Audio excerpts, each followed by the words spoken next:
거의 밤에도 대부분의 간호사들이 밥 못 먹습니다. 저희가 산업혁명 시대도 아니고 사람을 주지 않고 해내라고만 하니까 저는 지금 너무 가슴이 지금 답답하거든요.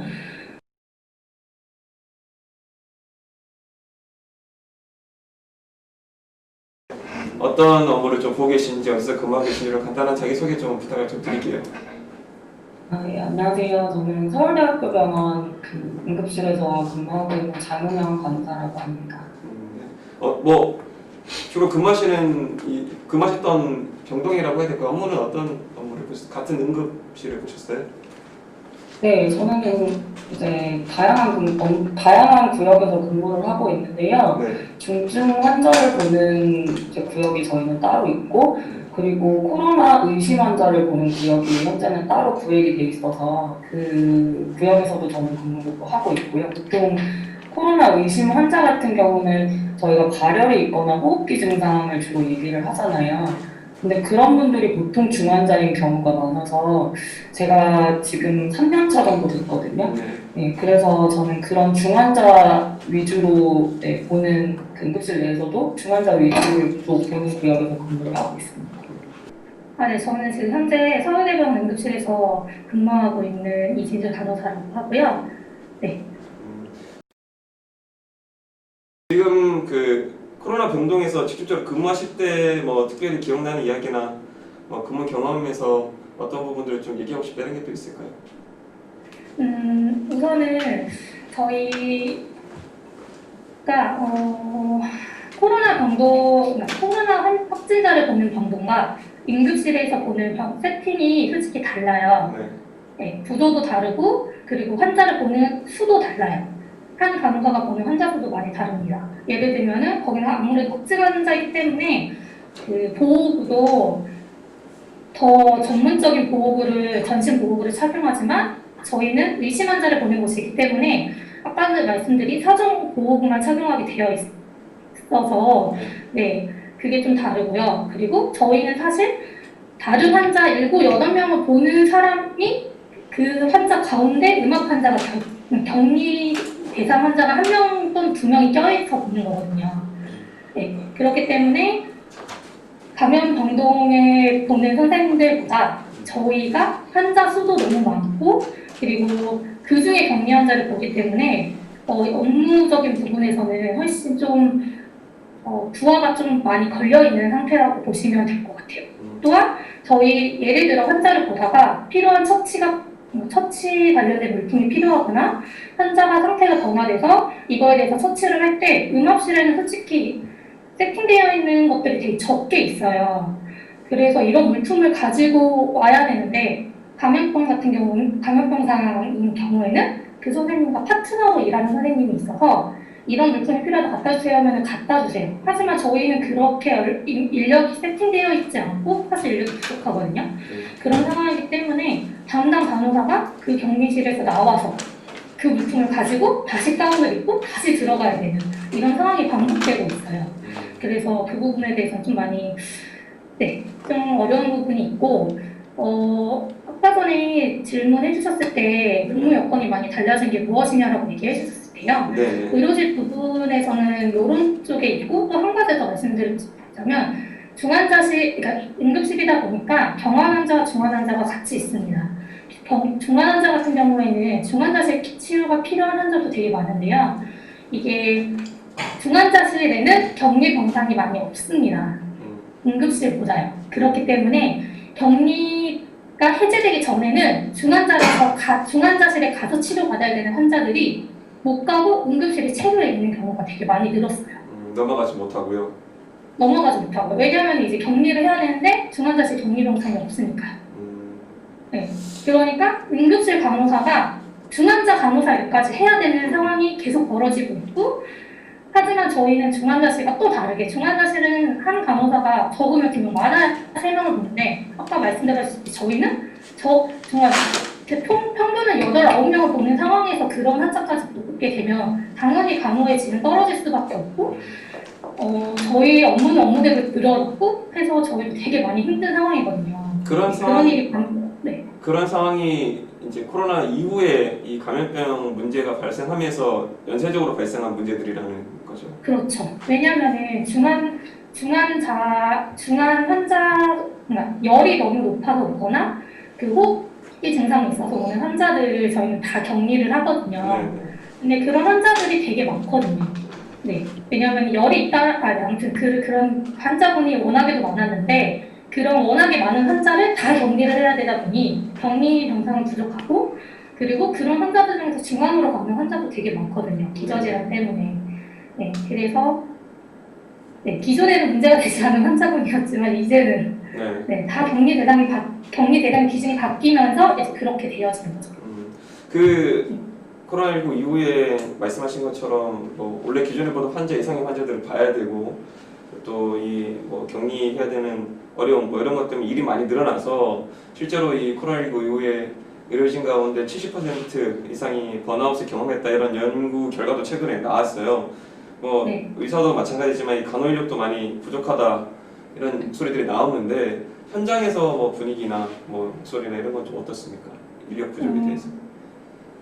현장에서는 많이 지쳐있는 이야기를 많이 듣습니다. 아까 전에도 말씀드렸다시피 업무 양이 많이 늘었기 때문에 하지만 간호 인력은 그대로거든요.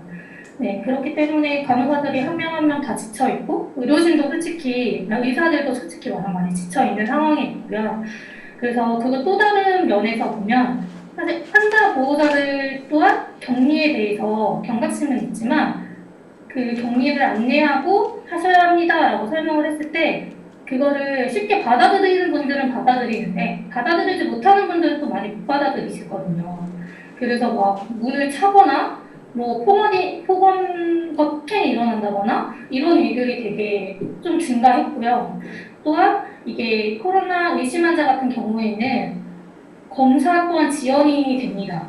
네. 왜냐하면 검사를 하러 이동하는 그 이동의 문제도 있지만 그 환자를 검사함으로써 다른 환자들이 감염이 될 수 있기 때문에 정말 꼭 필요한 환자가 아닌 이상에는 검사를 다 진행하지 않아요. 그렇기 때문에 이거에 대해서도 환자 보호자들이 되게 동의를 못하고 불만이 많이 나와서 불만족한 상황이 일어나기 때문에 그런 환자들에게 얘기를 해야 되는 저희 입장에서도 좀 많이 힘든 것 같습니다. 코로나 이후에 발병 이후에 좀 주로 많이 달라진 것들은 어떤 점이 좀 달라졌다고 느끼세요? 근무 여건 어떻습니까? 어떤 게 달라졌어요? 그 응급실에 기존에도 원래 많이 오던 환자군이에요. 그 열도 나고 호흡기 질환도 있는 환자들이 근데 보통 기저질환으로 좀 중증의 기저질환, 뭐 암이라든지 이런 걸 가지고 있으신 분들은 되게 열도 나고 호흡기 질환도 있어요. 그래서 이제 기존에는 저희가 그런 분들을 격리하지 않았었거든요. 근데 이제 코로나 이후에 저희가 그런 분들을 모두 의심 환자로 분류를 하고 음압시설이나 격리시설을 좀 확장을 대폭해서 이제 그런 데다가 격리를 해서 환자를 보고 있어요. 코로나 검사 결과가 나올 때까지. 그래서 이제 코로나 검사 결과가 나올 때까지 환자를 그런 곳에 격리한다는 것은 그 코로나 검사 절차와 코로나 의심 환자이기 때문에 그 의심 환자들을 위한 그 검체를 다루는 게 따로 있거든요. 이제 그런 검사, 그런 절차, 그리고 환자를 보기 위한 동선까지 다 포함해서 저희가 업무량이 상당히 증가했다는 걸 의미하거든요. 이제 그런데도 저희가 기존의 인력으로 일을 하고 있기 때문에 저희의 업무량이 상당히 많이 증가한 게 그 여건이 많이 달라진 부분이고요. 그리고 저희가 흔히 4종 세트라고 얘기를 해요. 뭐 실드, 마스크, 장갑, 그리고 가운 이렇게 해서 이제 보호 장구를 착용을 하는데 할애하는 시간도 상당히 길거든요. 왜냐하면 그 분들이 코로나 환자가 될 수도 있잖아요. 그래서 되게 조심스럽게 저희가 그런 보호 장구를 착용하고 다루기 때문에 이제 그런 데 드는 시간도 너무나 많이 소비를 하고 있어요. 그래서 평소에도 사실 저희가 업무 시간에 밥도 못 먹고 화장실도 못 가고 이제 그래서 뭐 방광염에 걸리거나 이런 거에 너무 시달리면서 근무를 하고 있었는데 코로나 이후로는 그냥 이제 정말로 물리적으로 시간이 없고 저희가 너무 숨 돌릴 틈도 없이 버거운 단혈일이 지속이 되고 있어서 이제 코로나가 장기화되다 보니까 예, 저희가 많이 지쳐가고 있습니다. 그 혹시 뭐 코로나 때문에 뭐 격리된 환자들이나 뭐 직접 이 코로나 병동에 근무 가보셨다거나 이런 경험 있으세요? 어떠세요? 저는 코로나 환자를 직접 보는 병동은 아니고요. 네. 이제 코로나 병동 이전에 코로나 의심 환자를 분류하는 응급실이에요. 그래서 그러니까 응급실은 보통 그런 역할을 하죠. 환자가 어쨌든 그 증상을 가지고 오니까 저희는 코로나 검사를 다 하고 만약에 코로나 이제 확진이 나오면은 그런 환자를 감염병동으로 보내는 그 중간 다리 역할을 하는 거라서 어떻게 보면은 코로나 의심 환자 포함해서 코로나가 될 수 있는 그 코로나 환자까지 보는 거나 마찬가지인 거죠. 그러다 보니까 격리하는 환자들을 모두를 저희는 코로나 환자라고 잠정적으로 생각을 하면서 근무를 하거든요. 네. 그래서 예, 코로나 병동하고는 조금 다르지만 어쨌든 완벽하게 격리를 하고 저희도 완벽하게 보호장구를 착용하고 그 준에서 처치를 하고 있다는 거는 격리 병동하고 거의 같습니다. 지금 뭐 정부 얘기도 하시고 물리적으로 업무가 굉장히 많이 늘어났다 이런 말씀을 해주셨는데 실제로 뭐 70% 이상이 이미 번아웃을 경험했다는 얘기도 하고요. 뭐 현장 분위기는 좀 어떠세요? 간호사분들 어려움을 많이 호소하세요? 주변 동료분들? 네, 사실 저는 지금 뭐 응급실은 원래 폭언이나 폭행이 되게 비일비재한 곳이기는 해요. 그래서 저는 작년에도 환자분한테 폭행을 당한 적이 있고 또 올해는 또 환자분한테 심한 폭언을 들어서 좀 수면장애나 현기증 같은 신체적 증상이 있어서 지금 병원에 데려를 받아서 병가 중에 있는데요. 이제 근본적으로 제가 이런 신체적 증상을 겪게 되는 이유는 번아웃하고도 큰 연관성이 있거든요. 그래서 이제 저희가 간호 인력을 선정을 할 때 환자에게 제공되는 어떤 간호의 질이라든지 중증도가 고려되지 않고 병상 수나 환자 수로만 간호 인력을 선정을 하도록 돼 있어요. 그러다 보니까 의료 현장의 간호 인력이 원래도 상당히 부족했거든요. 특히나 이제 중증 환자를 대거 많이 다루는 저희 병원 같은 경우에는 이 한 환자가 다른 병원의 그 경한 환자랑 같지 않거든요. 근데 그런 게 무시된 채 어떻게 병상 수나 환자 수로만 고려를 했다 보니까 원래도 저희가 되게 경무에 시달리고 있었는데 코로나 상황이 터지면서 뭐 선별 진료소나 응급실과 같이 코로나 의심 환자를 보는 병동하고 이제 감염 병동의 인력수를 모두 병원이 고스란히 책임져야 하는 상황이 됐잖아요. 그러다 보니까 병원도 갑자기 어디서 인력을 끌어올 수도 없고 남는 인력은 선별이나 코로나 감염 병동으로 보내고 있어서 응급실 같은 경우는 인력을 더 충원을 해주질 못했어요. 그래서 저희가 기존의 인력으로 이 모든 걸 커버를 하고 있기 때문에 이제 사실 간호사들이 점점 많이 지쳐가고 있거든요. 예전에 비해서 업무량이 너무 늘어났고 코로나 이후에 혹시 간호사분들 중에 뭐 사직하고 싶다거나 이런 의견을 말씀하시는 분이 더 늘어난 그런 상황인가요? 네, 많이 늘어나고 저희가 이제 그 코로나 검사 결과가 나올 때까지 사실 진짜 중환자실에서 봐야 되는 중환자까지 저희가 커버를 해야 되거든요. 응급실은 원래 그런 곳이 아니잖아요. 빨리 환자를 보내주고 우리는 환자가 적절한 처치를 받을 수 있는 병동으로 보내줘야 되는데 중환자실이나 병동으로 보내주는 역할을 했었는데 지금은 저희가 그냥 중환자도 떠안고 있는 상황이 되다 보니까 간호사들이 그런 부담도 되게 큰 거예요. 많은 환자를 보면서 중환자실은 사실 중환자를 둘셋 정도 보거든요. 근데 저희는 뭐 7명, 8명 되는 환자를 보면서 중환자를 둘셋을 더 봐야 되는 거니까 간호사들이 이제 그 부담감도 너무 크고 이제 많은 환자를 보면서 중환자를 보는 부담감에 수많은 컴플레인과 이제 그 중압감을 이기지 못하고 다들 정말 진심으로 사직하고 싶어 해요. 너무 힘들어서 그냥 이게 우리가 막 징징거리듯이 평소에 오늘 너무 힘들었어 이런 게 아니고요. 정말 다들 너무 지쳐 있다는 게 느껴질 정도거든요. 네, 그래서 앞으로 이게 코로나 사태가 장기화되면 이걸 어떻게 헤쳐나가야 될지 모르겠어요, 사실. 그 정도로 되게 막막한 상황이에요. 번아웃이 다들 너무 심해서. 실제로 좀 이 의료진 간호하시는 분 통제를 안 따르시거나 이런 분들이 덜어 많이 있나요? 어떻습니까? 생각보다 많이 있습니다. 네, 설명을 드려요. 왜냐하면 환자분이 만약에 확진자면 같이 온 보호자분도 밀접 접촉자이기 때문에 격리가 필요하다. 그렇기 때문에 최대한 격리실에 계셔야 한다라고 설명을 드려도 물론 초반보다 지금은 대부분의 많은 분들이 동의를 하지만 여전히 동의하지 않고 자긴 집에 가겠다라는 것부터 시작해서 네, 좀 그러세요. 좀 그런 부분이 되게 있으세요. 아예 없다고 할 수는 없어요.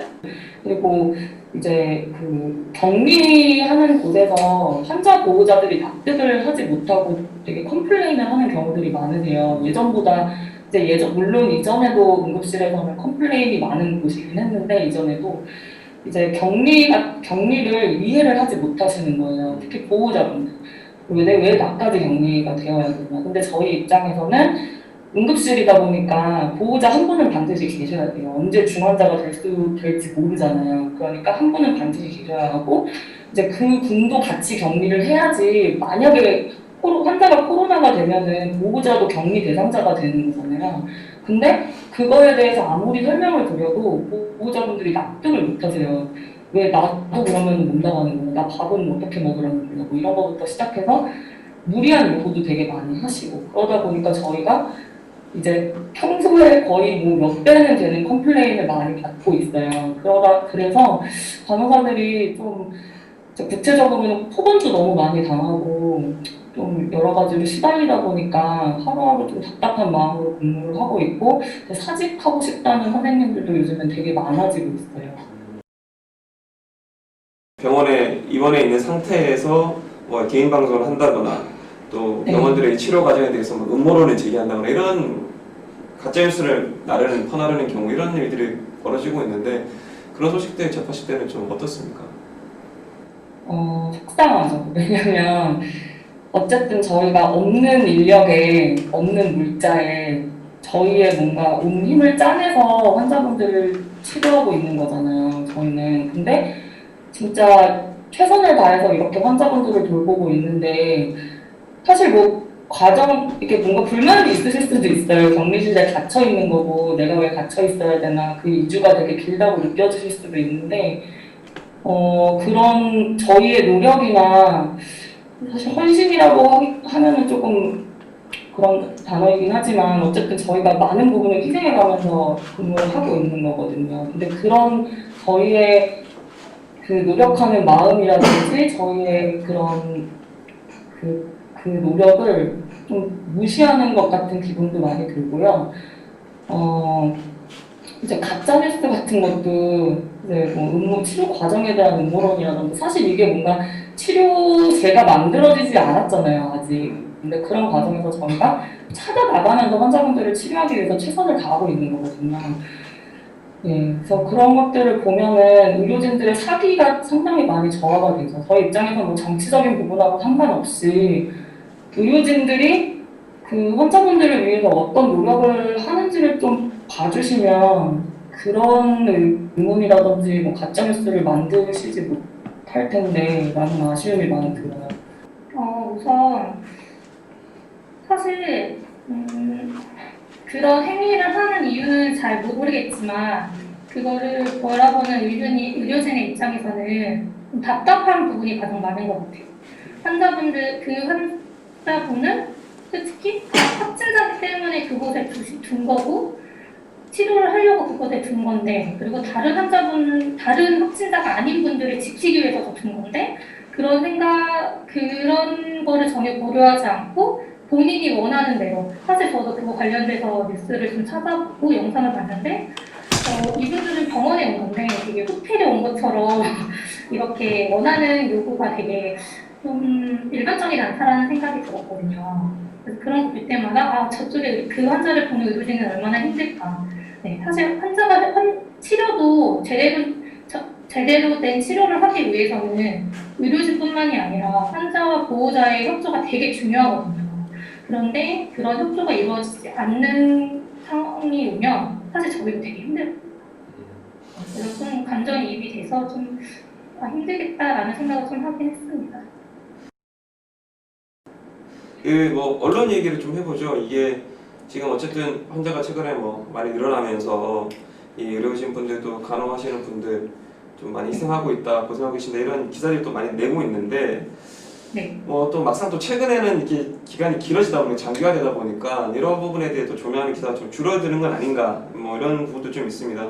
최근에 언론 보도들은 좀 어떻게 보세요? 이 의료진에 대한 관심. 사실 저는 언론 보도를 보면서 항상 느꼈던 건 되게 냄비와 같다라는 생각을 항상 했거든요. 어떤 이슈가 있고 사건이 있을 때는 그 사건에 대해서 거의 모든 뉴스가 다 그거를 다루지만 또 다른 큰 이슈가 발생되면은 또 그렇게 이슈가 바로 변화되는 걸 되게 많이 느끼거든요. 그래서 이제는 뭔가 좀 그런 사실 코로나 같은 경우 그런 부분도 되게 조금 좀 아쉬운 부분이 있고 또 한 가지는 어떤 예를 들면은 이제 대구에서 엄청 코로나가 초반에는 많이 확진이 됐잖아요. 그런 거를 바라봤을 때 되게 간호사들 아니 의료진에 대한 희생에 대해서 감사하다는 영상이 되게 많고 그리고 이런 뭐 신천지 얘기도 많고 여러저런 영상이 많았지만 저는 그걸 보면서 느꼈던 게 왜 항상 어떤 사건이 있을 때 희생적인 부분만 강요하는지 전 되게 강조하는지 그 부분이 되게 저는 그랬거든요. 왜냐면 항상 저희는 누군가의 희생으로 인하여서 어떤 군의 희생으로 인하여서 그 사건들이 많이 마무리되는 것을 많이 봐요. 그런데 언제까지 이렇게 누군가의 희생을 강요하고 그분들한테만 이제 의존하게 되는 이 시스템이 저는 되게 답답하거든요. 더 이상 왜 그들이 희생을 하게 되었는지에 대한 초점이기보다 이런 일이 있었고 누군가가 희생했대 이렇게만 되게 표면적인 것만 끝나는 부분이 너무 아쉽다는 생각이 좀 들었어요. 그리고 최근에 또 다른 이제 영상 뉴스를 봤을 때 어떤 의료진 선생님께서 그렇게 말씀하시더라고요. 우리가 방역에 성공했을지 몰라도 치료에 어떻게 대응했느냐는 다른 문제고 정말 공감했거든요. 사실 응급실 말씀드렸다시피 중환자 케어가 필요한 환자는 중환자실에서 케어를 해야지 정말 적절하고 정확한 치료를 받을 수 있습니다. 근데 그런 환자를 응급실에 계속 체류가 길어지는 거는 개인의 문제가 아니라 시스템의 문제잖아요.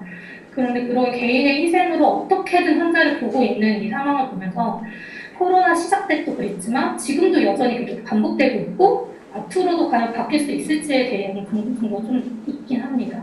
네, 그래서 더 이상 개인의 희생, 누군가의 희생이라는 단어보다는 우리가 어떤 시스템적인 것들이 보완돼서 이런 문제를 이렇게 해결했다라는 기사를 봤으면 좋겠다는 생각이 좀 듭니다.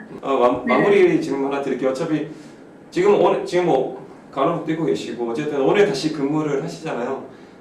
네. 마지막 질문인데 매일 이렇게 근무 들어가실 때 좀 어떤 생각하시면서 들어가세요? 어떠세요? 솔직히 말하면 저희들끼리 이러거든요. 응급실에서 이렇게 의심 환자를 보는 것보다 차라리 시스템이 더 잘 되어 있는 감염 병동에서 확진 환자를 보는 게 낫겠다라고 서로 얘기를 하거든요. 그만큼 응급실 근무 환경이 너무, 응급실뿐만이 아니라 대부분의 의료진이 일하는 환경은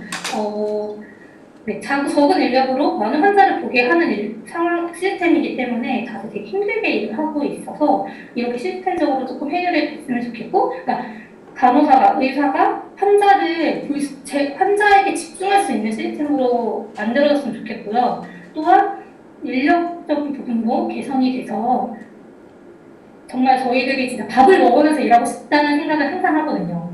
네, 그래서 그 인력적인 문제와 시스템적인 문제들이 조금 해결됐으면 좋겠다는 생각을 하고 있습니다. 환자 보시다가 끼니도 못 챙기고 이런 일들이 자주 있으신가 보네요. 끼니는 생긴 적이 없어요, 거의. 코로나 이후에 밤 근무 때 그래도 끼니를 먹긴 하는데 코로나 이후부터는 거의 밤에도 대부분의 간호사들이 밥 못 먹습니다. 저희는 개인적으로. 그러면 그런 휴식 시간이나 식사 시간 이런 건 어떻게 해결하세요? 아예 거의 시간이 없습니다. 네, 없습니다. 그냥 일합니다. 8시간 내내. 이게 법적으로 30분 정도의 쉬어라라고 하지만 저희가 30분을 쉰다는 건 다른 누군가의 30분이 지연된다는 의미가 되거든요. 왜냐하면 담당 간호사의 환자를 다른 누군가가 대신 봐줄 수 있는 시스템이 아니기 때문에 각자 자기 환자로도 바쁜 상황이기 때문에 나 밥 먹으러 갔다 올 테니까 너가 내 환자 좀 봐줘라고 할 수 있는 상황은 없네요. 그러면 한 번 들어가시면 12시간 근무하시는 하시는 건가요?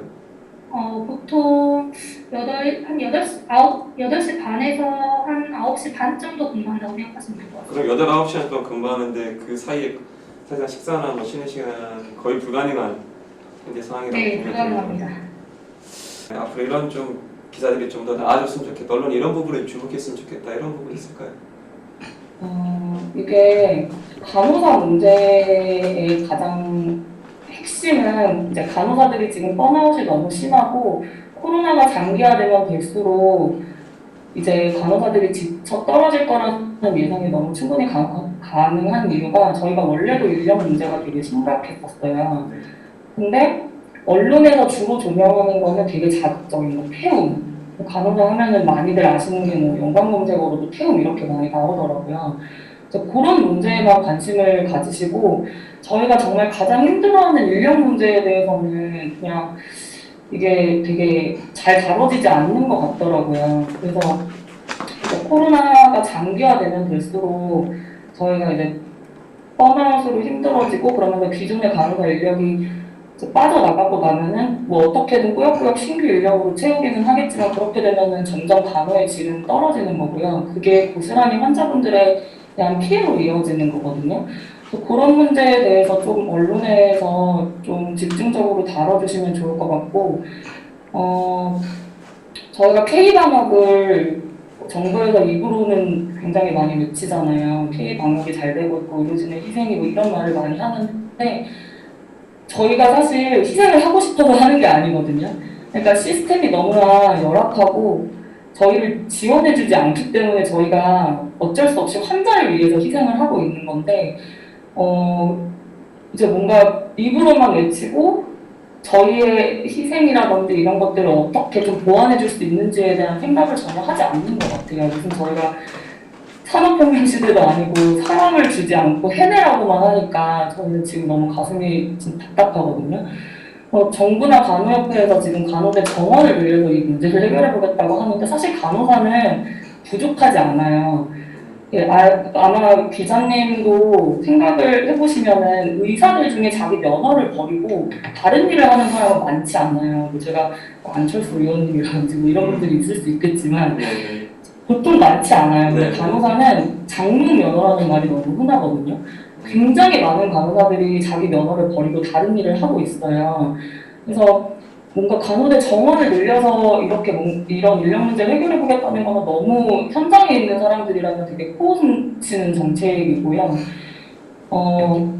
실제로는 이 유휴 간호사들을 끌어내는 방안이라든지 이런 것들을 좀 고민해야 되는데 그런 고민이 너무 없거든요. 그래서 언론에서 좀 이런 문제를 다뤄주시면 좋겠어요. 왜 신규 간호사들의 절반이 1년도 안 된 상황에서 그만두는가? 왜 그 수많은 간호사들이 간호사 면허를 장롱에 쳐가지고 다른 일들을 해야만 하는가? 왜 우리는 이렇게 훌륭한 어디 해외 미국으로 간출되는 간호 인력도 되게 많잖아요. 해외로 나가면 다들 일 잘한다고 칭찬받는 한국 간호사들이 왜 한국에서는 일을 못하고 있는가? 이런 문제에 대해서 좀 자세히 다뤄주시면 좋겠어요. 이런 게 다뤄지고 끄집어내어져야지 저희가 코로나 문제 같은 사실 코로나는 하나의 사건일 수도 있어요. 앞으로 다른 감염병의 시대가 도래할 수도 있는 거거든요. 이제 이런 다른 감염병의 시대 그리고 저희가 이제 당장 코앞에 있는 그 노령화 시대 이런 문제에 대처를 하려면은 빨리 이 문제를 해결해야 돼요. 이거는 사실 저희의 문제이기도 하지만 국민 여러분들의 문제이기도 하거든요. 간호사가 없는 거예요. 앞으로 간호사를 하고 싶은 사람도 없는 현실이 올 수도 있어요. 이런 문제가 지속이 되면 그래서 그런 것들 중에서도 좀 자세히 다뤄주시면 좋겠어요. 그 지금 최근에 이런 업무를 많이 하고 어쨌든 잠시 쉬어가시는 상황이잖아요. 네. 주변에 그런 간호사분들이 더 계시나요? 어떻습니까? 다른 분들도? 이제 보통은 이런 번아웃이 너무 심하면은 그냥 사직을 하고 나가거나 뭐 저희 응급사직이라는 말도 있는데 도망가는 경우도 있어요. 너무 힘들면. 근데 어쨌든 저는 이제 병원의 배려를 받아서 조금 쉴 수 있게 된 상태고요. 근데 이렇게 쉬면서도 제가 너무 이제 뭔가 우리 동료들한테 빚지는 기분이 많이 들어요. 나의 빈자리를 나의 다른 동료들이 채워가지고 자기들은 또 그런 뭔가 몸을 갈아 넣어가지고 지금 이 일들을 하고 있을 거거든요. 저는 이렇게 간호사들이 좀 그래요. 이렇게 쉬고 있으면서도 다들 동료들을 생각하면 되게 마음이 아픈 거예요. 얼마나 힘들게 일을 할까.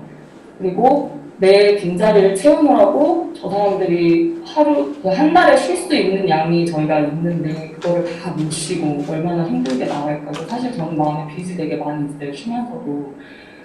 네, 보통 네 그렇습니다. 마음에 빚이 있습니다. 사직을 하는 사람들도 비슷해요. 그 왜 미안한 마음을 가지면서 사직을 해요. 동료들을 생각하고. 이제 의료진 관련 이제 기사에 대해서 앞으로 좀 어떤 부분을 받아들이기를 해주셨는데 아까 전에 이 환자분들 얘기하시면서 아쉬운 부분도 좀 얘기하셨어요. 그러면 반대로 이 앞으로 병원을 찾게 되는 더 많은 분들이 계속 이어질 것 같은데 병원을 찾게 되는 환자분들에게 또 그 환자의 가족분들에게 좀 당부하고 싶은 말씀 있으실까요? 의료진 입장에서. 그러니까 응급실에 오는 환자분들은 사실 다 마음이 급해요. 보호자들도 마찬가지고요. 이게 병동 같은 곳에 가시는 분들은 이미 어쨌든 한 단계는 지나서 병동에서 치료를 받고 계시는 상황이니까 막 서두르시거나 마음이 많이 급하진 않는데요. 저희는 환자분들이 어떤 증상을 가지고 와서 그걸 진단받는 곳이잖아요. 그러니까 다 마음이 급하고 그 힘드신 마음은 잘 알겠어요. 근데 어쨌든 격리를 한다는 내가 격리 대상이 됐다는 거는 내가 다른 사람한테 피해를 줄 수 있는 사람이 됐다는 의미이기도 하거든요.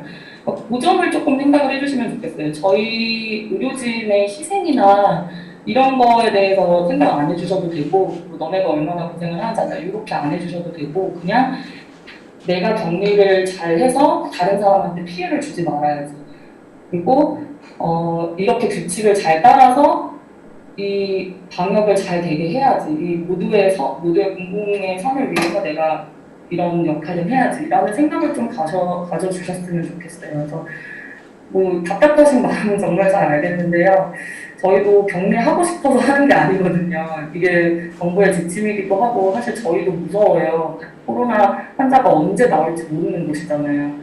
격리병동에 있는 환자분들은 이미 감염이 돼서 코로나가 있는 사람들이지만 응급실은 그렇지 않거든요. 언제 어디서 코로나가 나올지 모르는 상황에서 모두가 조심을 해야 되니까 그 점을 조금 알아주시면 좋겠어요. 좀 스스로를 보호하고 다른 사람들을 보호한다. 이 마음으로 좀 와주셨으면 해요, 병원에. 알겠습니다. 오늘 뭐 옆에 같이 계시겠지만 뭐 바쁘신 중에 또 힘내서 좀 잘 쉬어가시는 중에 인터뷰해 주셔서 감사드리고 저희가 잘 정리를 해가지고 관련 내용을 좀 다룰 수 있도록 하겠습니다. 오늘 인터뷰해 주셔가지고 감사드립니다. 네, 감사합니다. 네, 감사합니다.